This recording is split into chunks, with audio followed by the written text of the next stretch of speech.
시청자 여러분 안녕하십니까? BOE 모닝뉴스 시작합니다. 미국 국무부가 북한을 종교자유 특별 우려국으로 다시 지정했습니다. 북한은 기독교 등 모든 종교를 정권에 대한 위협으로 간주하고 있다는 지적과 함께 2001년 이후 20년 연속 특별 우려국으로 지정되었습니다. 함지아 기자가 보도합니다. 마이크 폼페오 미국 국무장관은 7일 발표한 성명에서 북한을 포함한 10개 나라를 종교자유 특별 우려국으로 지정한다고 밝혔습니다. 그러면서 이번 지정은 지난 1998년 제정된 국제종교자유법에 근거했으며 이들 나라들은 조직적이고 지속적이며 끔찍한 종교자유 탄압에 관여했거나 이를 용인했다고 지적했습니다.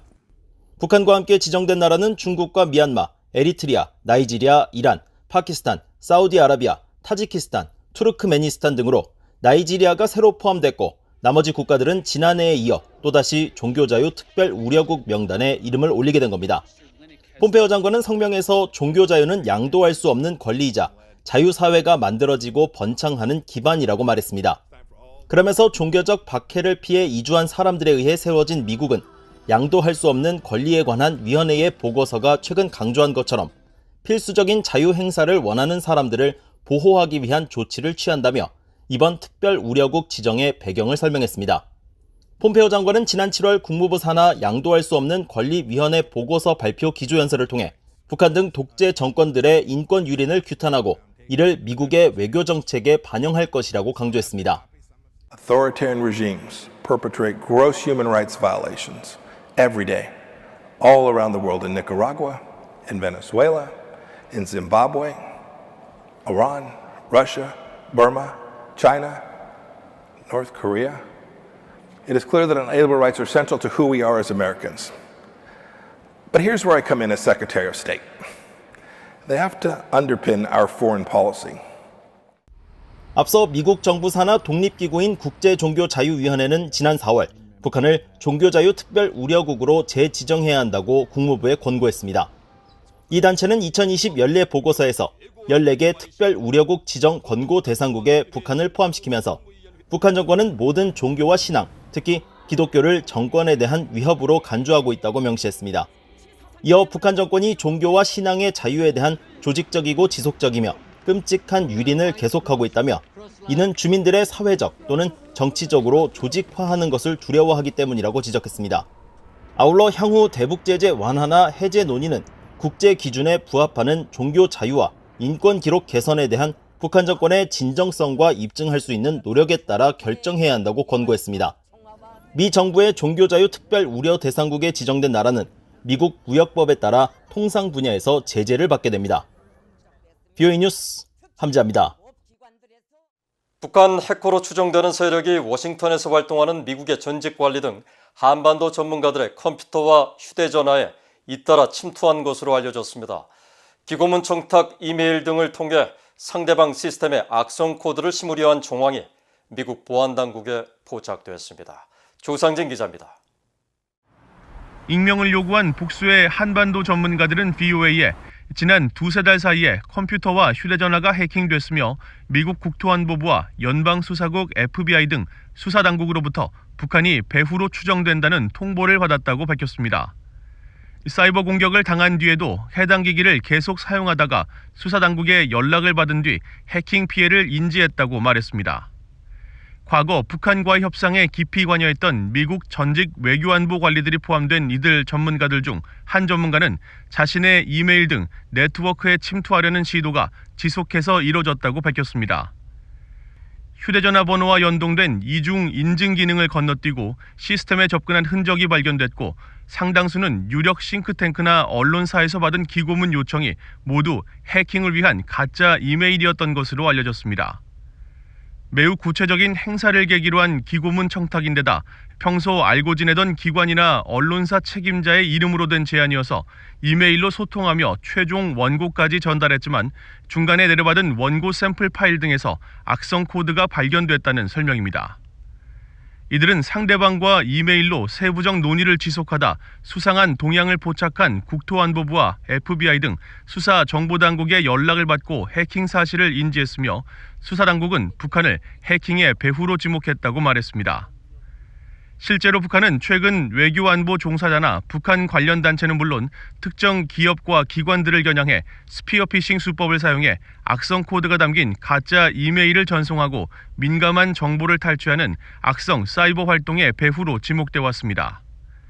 크리스 크랩 전 미국 국토안보부 산하 사이버안보 기반시설안보국 국장은 지난 6일 미국 CBS 방송과의 인터뷰에서 북한을 중국, 러시아 등과 함께 전통적 해킹 국가로 꼽으면서 특히 백신 개발 업체 등을 대상으로 지적 재산권을 노린 첩보 활동을 벌이고 있다고 지적했습니다. 전문가들은 북한의 해킹 공격에는 항상 금전적 목적이 있다며 탈취한 정보를 대가로 돈을 요구할 수 있다고 분석했습니다. That requires the North Koreans to be able to steal that information, which is a lot harder than just simply accessing a vulnerable target. But then, what if they employed ransomware? The North Koreans have done that in the past through the WannaCry attack in 2017. 제이슨 바틀렛 신미국 안보센터 연구원은 북한의 해킹이 매우 정교하게 이루어지고 있다면서 그 대상이 전문가와 과학자, 연구원 등 매우 광범위하다고 지적했습니다. North Korea has a history of posing as reporters or employers, reaching out to experts in the field as well as scientists and researchers to try offering them a job, but in a way trying to get them to click on links and divulge private information that North Korea can use against them. 전문가들은 이처럼 목표물을 속일 수 있는 현실적 기술을 사용하기 위해서는 언어와 정보 등 다양한 능력과 자원이 요구된다며 이들 해커들은 북한 정찰총국 등 국가 차원의 지원을 받고 있음을 알 수 있다고 지적했습니다. VOA 뉴스 조상진입니다. 스티븐 비건 국무부 부장관의 한국 방문과 관련해 미 전문가들은 미국의 정권 이양 과정에서 한반도 상황을 관리하겠다는 의지로 풀이했습니다. 전문가들은 북한 정권의 도발 가능성에 대한 대응책 논의와 함께 중국 견제를 위한 미한 동맹 강화의 필요성도 강조했습니다. 안소영 기자입니다.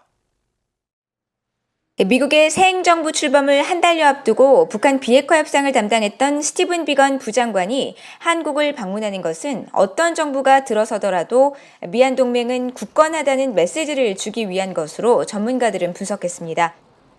조셉 드트라니 전 육자회담 미국 측 차석 대표는 도널드 트럼프 대통령과 조 바이든 대통령 당선인 모두 미한 동맹 강화와 북한 문제 해결에 있어 미국과 한국 두 나라가 협력하려는 공통된 목표를 갖고 있다면서 비건 부장관은 이를 북한에 인지시키기 위해 한국을 방문하는 것이라고 말했습니다.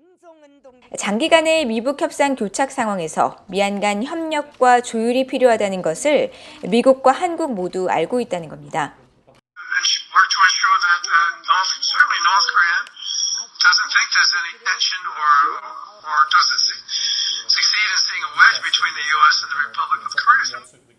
취약할 수 있는 미국의 정권 이양 시기에 미한 간 한반도 상황 관리는 필수적이라는 지적도 나옵니다. 특히 미국 정권 교체기, 북한의 도발은 현재 트럼프 행정부는 물론 새로 들어서는 바이든 행정부 그 누구에게도 도움이 되지 않으며 사전에 차단해야 한다는 겁니다.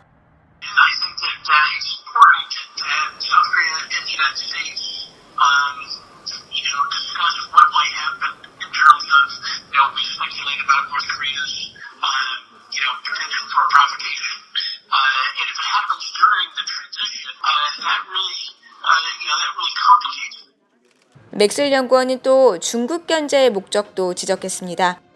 미국의 인도태평양 전략과 한국 정부의 신남방 정책의 조율과 미국, 인도, 일본, 호주 등 4개국 안보회의체 쿼드도 논의될 것으로 내다봤습니다. 해리 카지아니스 미국 국익연구센터 한국 담당 국장은 그동안 북한과의 협상을 맡아온 비건 부장관을 격려하고 작별 인사를 전하는 데 그칠 수도 있지만 정권 이양 시기에 북한 일정을 5일이나 잡은 것은 다소 길다면서 트럼프 행정부 말미에 북한과의 마지막 대화를 시도해 보려는 것일 수 있다고 분석했습니다. 그러면서 미국 정권 교체기 도발에 나서왔던 북한이 신종 코로나 바이러스 사태 등으로 한동안은 지금처럼 침묵을 유지하겠지만 상황은 유동적이라며 도발 가능성을 예상했습니다.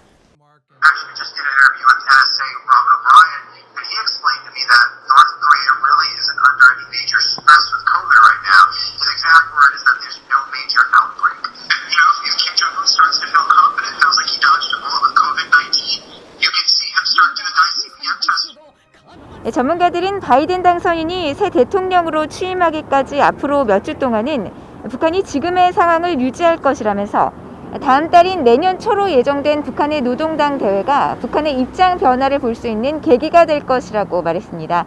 BOA 뉴스 안소영입니다.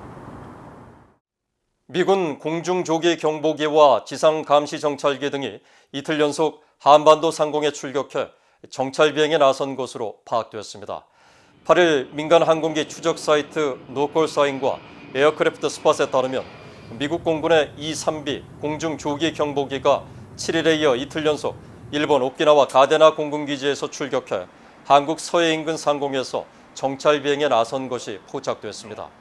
E-3B는 하늘 위 방공통제소로 불리는 기종으로 수백 킬로미터 밖에 있는 항공기의 움직임까지 탐지할 수 있으며 지상의 차량 움직임을 비롯해 각종 전파 정보를 수집해 전투기 목표 지점을 제시하는 역할을 담당합니다. 또 이날 미국 공군의 E-8C 조인트 스타즈 지상감시 정찰기를 비롯해 주한미군 정찰기인 RC-12X 가드레일 등 석 대도 출동해 한국 북쪽 내륙 상공을 정찰 비행했습니다.